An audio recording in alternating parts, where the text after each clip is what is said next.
Hello us, welcome back to நான் தான் அவன். இப்போ பாருங்கள், இப்போ ரொம்ப நாள் நம்ம வீடியோ போடுறதில்ல. இப்போ வீடியோ போடலான்னு ஸ்டார்ட் பண்ணியிருக்கேன். இப்போ நம்ம இந்த வீடியோவில் எதை பற்றி பார்க்குறோமோன்னா, இப்போ அடுத்தாப்புல எலெக்ஷன் வரப்போகுது. எங்கே பார்த்தாலும் அந்த எலெக்ஷன் விஷயமாக தான் ஓடிக்கிட்டே இருக்குது. இது அவங்க இவங்கள குறை சொல்கிறாங்க, இவங்க அவங்கள குறை சொல்கிறாங்க, அதையெல்லாம் இருக்கட்டும் ஒரு பக்கம். இப்போ பப்ளிக்கும் ஒரு லைனில் அவங்களுக்கு பிடிச்ச மாதிரி எதையாச்சும் ஒன்றை அவங்கவுங்க பேசத்தான் செய்வாங்க. இதில் எது நியாயம், எது தவறுன்னு நம்ம ஆராய்ச்சி பண்ணி பார்க்குறதுக்கு டைம் இல்லை, அதை விட்டுருவோம். இப்போ சீமான் அண்ணாச்சி இருக்கார் பார்த்தீங்களா, இப்போ அவரோட சூழலை பார்ப்போம். அவர் 8% வாக்குகளை வாங்கியிருக்காரு. அவர் பவர் இருக்குது, நான் பெற்று போட்ட கட்சி நிறையா கிடக்கு அப்படிலாம் சொல்கிறாரு. அவர் நிறையா விஷயங்கள் அவர்கிட்ட பெரும்பாலும் மேடை நாகரிகம்ன்றது இருக்காது. சர்வசாதாரணமாக பேசுகிற மாதிரியே பேசுவார். ஓடாண்டுவார், அருவாளத்தை எடுத்துகிட்டு வந்துடுவேண்டுவார், வேறு வேறு மாதிரிலாம் பேசுகிறாரு. சரி, அவர் பேசிட்டு போகிறாரு, அதை விடுங்க. இது அப்படி இருந்தாலும் இவர் நாங்கள் பிரபாகரனின் பிள்ளைன்றாரு. அப்போ பிரபாகரன் கொள்கையில் நாங்கள் போகிறோம்ன்றாரு. பிரபாகரன் கொள்கையில் போகிறவர் என்ன பண்ணியிருக்கணும், அவர் ஈழத்தமிழருக்காக போராட்டம் பண்ணுறாரு. அவர் எடுத்த லைன்கள் ஆயுதம் ஏந்தியதுங்கும்போது அது வன்முறை லிஸ்ட்டில் வருது. அப்படியே இருந்தாலும் அதை வச்சு அவர் தொடர்ந்து போராடி ஈழத்தமிழருக்காகவே உயிர் இழந்துட்டாருன்னு சொல்கிறாங்க. இன்னும் இருக்காருன்ற மாதிரி கூட சில வீடியோக்கள்லாம் வந்துச்சு. அவர் போனார், போராடினார், போயிட்டார். இது எங்கே நடந்தது? எல்லாமே இலங்கையில். இப்போ அவர் வழியை பின்தொடர்ந்து இவர் தமிழர்களுக்காக போராடுற சீமான் என்ன பண்ணியிருக்குன்னு, இலங்கையில் போய் இல்லை அவர் எடுத்து சென்ற அதை விஷயங்களை அப்படியே கண்டினியூ பண்ணி கொண்டு போயிருக்கலாம், போராடலாம். அங்கெல்லாம் போனால் போட்டு தெளிவாங்கன்னு தெரியும் அவருக்கு, அதை விட்டுட்டார். சரி, இங்கே தமிழனுக்கு என்னையா செய்ய போகிறேன்னா, உன்னை கட்சிக்கு அரசியலில் இறங்கி கட்சி ஆரம்பித்து ஆட்சி கட்டில் அமர்ந்து தான் மக்களுக்கு பார்க்கணுமா? இது எந்த அளவில் சாத்தியம்ன்றது தெரியாதா? உலகத்தை பற்றி எல்லாம் பேசுகிறாரு, உள்ள சூழல் தெரியாதா? நம்ம இப்படியே கதையாக சொல்லிட்டு போனோம்னா கேட்டோன்னா டபார்னு 4 நாளில் ஓட்டை போட்டு விட்றாங்க, பெரிய ஆள் ஆகிடலாம் அப்படின்ட்டு வர்றாரு. இப்போ அவர் பேச்சையும் கேட்டு ஓட்டும் போடுறாங்கல்ல. இப்போ 8% வாக்குகளை வாங்குறாருன்னா ஓட்டு போடுறாங்க. இப்போ இதை நம்பிக்கிட்டே இவர் இப்படியே போகட்டும், இப்படியே தான் போக முடியும். ஆட்சிக்கு வர்ற லெவலுக்கு இன்னும் சில விஷயங்கள் அவர் சொல்கிற கருத்துக்கள், அந்த விஷயத்தெல்லாம் ஒப்பிட்டு பார்க்கும்போது இது நல்லா விவரம் தெரிஞ்சவங்க யாரும் ஓட்டு போட மாட்டாங்க. அவர் பேச்சை விரும்பி கேட்குறவங்க, அவர் சொல்கிறதெல்லாம் இதெல்லாம் செஞ்சிட சாத்தியம் அப்படின்னு நினைக்கிற அறியாமையில் உள்ள மக்கள், அந்த மாதிரி மக்கள் போடுற ஓட்டை வச்சு அவர் இப்போ 8% வாங்கியிருக்காரு. இன்னும் கூட 4% கூட சேர்த்து வாங்கிட்டு போகிறாரு. அது நம்மளுக்கு தேவையில்லாத விஷயம். ரெண்டாவது என்ன பண்ணுறாரு, திராவிடர்களை ஓரம் கட்டணுன்றாரு. இப்போ இதில் நீங்கள் நல்லா கவனிங்க, இவர் வந்த காலத்துக்கும் பல ஆண்டுகளுக்கு முன்னால் இருந்தே திராவிட கட்சிகள் ஒரு கட்சியாக ஆரம்பித்து அப்படியே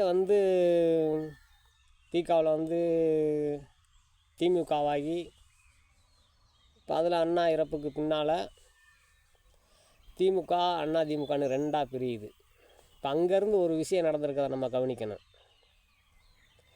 திரை உலகினருக்கு தமிழகம் தத்து கொடுக்கப்பட்டிருக்கு. சீமான் உள்பட அவரும் திரையுலகிலிருந்து வந்தவர்.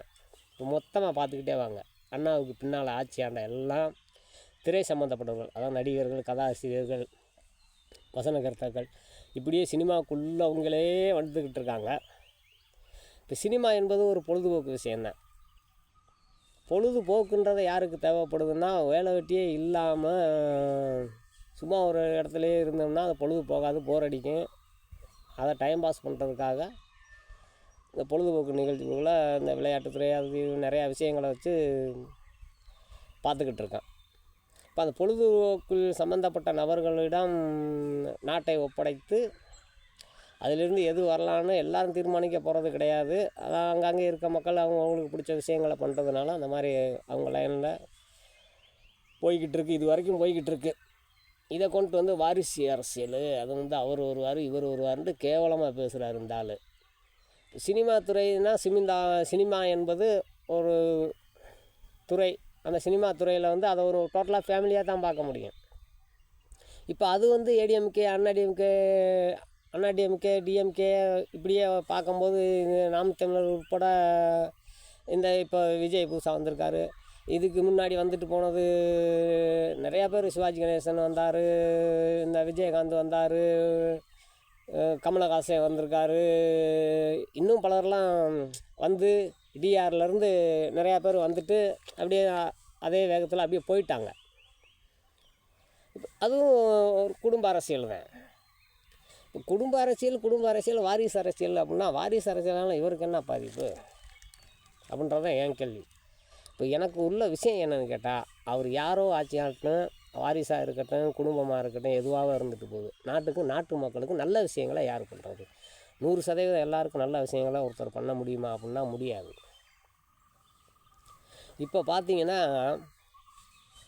ஓரளவுக்கு இந்த 4 வருஷத்தில் பார்த்தீங்கன்னா இதுவரைக்கும் தமிழக அரசியல் வரலாற்றில் செய்யாத ஒரு சில விஷயங்கள் வந்து, தமிழக அரசியல்னு மட்டும் சொல்ல முடியாது, வெளியில் கூட இருந்து பார்த்தோம்னா, இந்தியா அளவில் கூட பார்த்தோம்னா ஒரு அரசியல் கட்சிகள் செய்யாத விஷயங்களை சில விஷயங்கள் வந்து டிஎம்கே ஆட்சியில் பண்ணியிருக்காங்க. இதுகளை வரவேற்கணும்ல. தப்பு எங்கே நடக்குதோ அதை சுட்டி காட்டுற நாம், நல்லது எங்கே நடக்குதோ அதுக்கு பாராட்டணும். இதுதான் ஒரு நார்மலான விஷயம். ஆனால் நல்லது எது நடந்தாலும் அதை எப்படி தவிர்க்கிறது, அந்த நல்லதை வெளியே கொண்டு போகாமல் தடுக்கிறதுக்கு ஆப்போசிட்டாக ஏதாச்சும் உள்டாவாக பேசுகிறது, இந்த மாதிரி குற்றம்னு தப்புகளை மட்டுமே நல்லா டெக்கரேஷன் பண்ணி பளிச்சுன்னு காட்டுற அளவுக்கு பேசக்கூடியவர்கள் இருக்காங்க. இது எதிர்கட்சிக்காரங்க பேசலாம். அது ஏன்னா அவங்க அதுக்காகவே வந்திருக்காங்க. எதிர்கட்சிக்காரங்க பேசுவாங்க, அது எது சரி எது தவறுன்றது அது அவங்களுக்குள்ளேயே ஒருத்தர் மாற்றி பேசிக்கிடுவாங்க.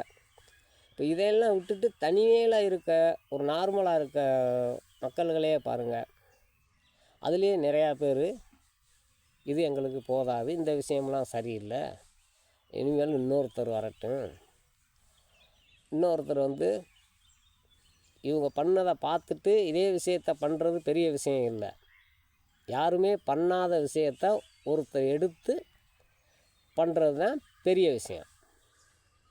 இப்போ எனக்கு தெரிஞ்சு பார்த்திங்கன்னா, இலவசம்ன்றதை வந்து ஏன் கொடுக்குறாருன்னு சீமான் சொல்கிறாரு. இலவசம் வாங்குற அளவுக்கு எங்கள் மக்களை வந்து நீ இந்த மாதிரி அடிமையில் வச்சுருக்க, நான் வந்து நான் பூராத்தையும் பணக்காரர் ஆக்கிடுவேன், எல்லா பேருக்குமே கவர்மெண்ட் வேலை கொடுத்துருவேன், ஏன்னா அப்போ ப்ரைவேட்டு கம்பெனி எதுவுமே இயங்காது, அதை எல்லாத்தையும் போடணும்னா அதுக்கு எவ்வளோ ரிஸ்க் எடுக்கணுன்ற விஷயத்தை பற்றி அவருக்கு தெரியும் நல்லாவே. எதையாச்சும் சொல்லி விட்டு அப்படியோ ஓட்டுகளை வாங்குன்ற நோக்கத்தில் பேசுகிற மாதிரி என் பார்வைக்கு தெரியுது. அது உண்மை விஷயம் என்னவோ அது இருந்துட்டு போகுது. இப்போ அறிமுகம் இல்லாத விஷயங்களெல்லாம் டிவியை இலவசம்ட்டு கலைஞர் கொடுத்தாரு. அதுக்கப்புறம் அவங்க மிக்சி கிரைண்டர்ன்ட்டு அப்படியே அவங்க அந்த 2 கட்சி பெரிய கட்சியில் அவங்க கொடுத்தாங்க. அப்புறம் அப்படியே வந்துச்சு. இப்போ வந்து இன்னும் பல திட்டங்களை வந்து இவங்க எக்ஸ்டெண்ட் பண்ணி கொடுத்துருக்காங்க. ஓரளவுக்கு சிறப்பாக போகிற மாதிரி தான் தெரிஞ்சுக்கிட்டு இருக்கு. இப்போ சாப்பாட்டுக்கே இல்லாமல் தினக்கூலி வேலைக்கு போகிறவன் பக்கத்தில் ஒருத்தன்லாம் வந்து டெய்லி வேலைக்கு போனால் அவனுக்கு சம்பளம் 500 ரூபா, பிளாக்கில் சரக்கு விற்பாங்க அங்கங்கே. இது எல்லாம் பல பக்கம் நடக்கிற விஷயங்கள் தான். அங்கே போயிட்டு சரக்கை போட்டு அதை 2 கோட்ரு வாங்கினான்னா 500 முடிஞ்சு போச்சு. காலையில் 1 குடித்தேன், சாயங்காலம் 1 குடித்தேன்ட்டு வந்து வீட்டில் கொண்டாடிக்கிட்ட சாப்பாட்டுக்கு அந்த பொம்பளை ஆள் வெளியே போய் சம்பாரிச்சிட்டு வந்து இந்த சாப்பாடு கொடுக்கணும். இதில் பிள்ளை குட்டிகளை கவர்மெண்ட் பள்ளிக்கூடத்துக்கு தான் போகுதுனால அதுகளுக்கு கொஞ்சம் செலவு காசு வேணும்.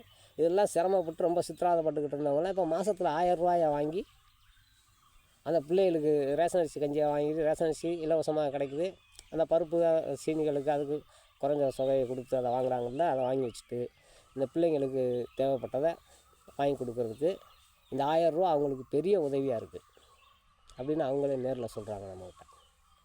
இப்போ இந்த மாதிரி விஷயங்களில் பார்க்கும்போது இந்த கோடிக்கு மேற்பட்டவங்களுக்கு இந்த அமௌண்ட்டுகள் போய் சேரும்போது அதிலேயே பிரயோஜனமாகப்பட்டவங்க வந்து ஒரு 3ல் 1 பங்கு எடுத்து பார்த்தோம்னாலும் ஒரு 40,000 பேருக்காவது 40 லட்சம் பேருக்காவது இந்த தொகையினால் ஒரு சரியான ஹெல்ப் இருக்கும்.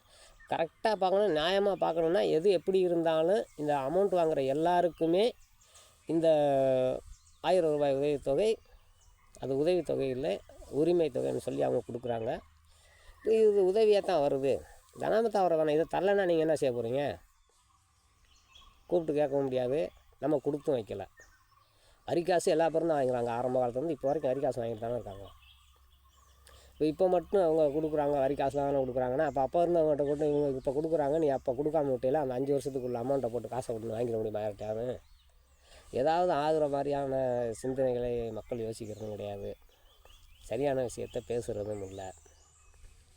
இதை எப்படி மக்களுக்கு புரிய வைக்கிறதுன்னு எனக்கு புரியலை. வீடியோ பார்க்குறவங்களுக்கு யாருக்காச்சும் புரிஞ்சிச்சுன்னா கமெண்ட்டில் சொல்லுங்கள். நம்ம சேனலு அப்படியே கிடக்குது வருஷம் ஒன்றாகி. இப்போ அதை பற்றி நீங்கள் யோசிக்க வேண்டியதுன்றா, உனக்கு இவ்வளோ பெரிய விஷயம்லாம் தேவையா அப்படின்னு கூட நீங்கள் யோசிக்கலாம். எது எப்படி இருந்தாலும் இது என் தனிப்பட்ட பிரச்சனை. இது பப்ளிக்கில் வந்து சில அறியாமையினால் நிறையா விஷயங்கள் வந்து தப்பாக போகுது. அது அவங்கவுங்களே பாதிக்கிற மாதிரியான விஷயங்கள் நடக்குதுல்ல.